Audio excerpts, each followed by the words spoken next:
মহাভারতের বকাসুরের বর্ণনা শুনলে বোঝা যায় এই বকাসুর সারাদিনে কোনো কাজই করতো না।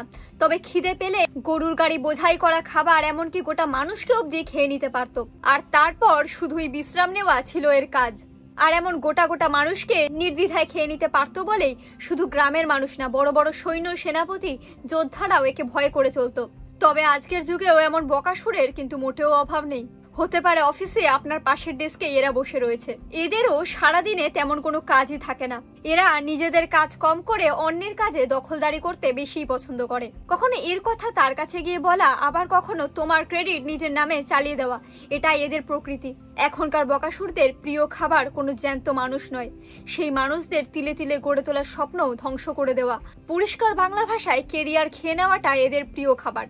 আমরা ভাবি এরা খুব বেশি প্রফেশনাল বা অতিরিক্ত চালাক, আসলে এরাই আজকালকার যুগের বকাসুর, যারা আমাদের প্রাপ্য সম্মান, শান্তি চিবিয়ে খেয়ে নেয়। মহাভারতের বকাসুরকে দেখলে মানুষ প্রাণের ভয় পেত, আর বর্তমানে বকাসুর যাদের জীবনে থাকে তাদের নিজেদের কেরিয়ার নিয়ে ভয় হয়। আপনার অফিসেও কি এরকম কোনো বকাসুর আছে? জানিয়ে দেবেন কমেন্টে। ভিডিওটা ভালো লাগলে লাইক করুন, শেয়ার করুন আর সাবস্ক্রাইব করুন গল্প তথ্যকে এমনই গল্পের ছলে তথ্য জানতে।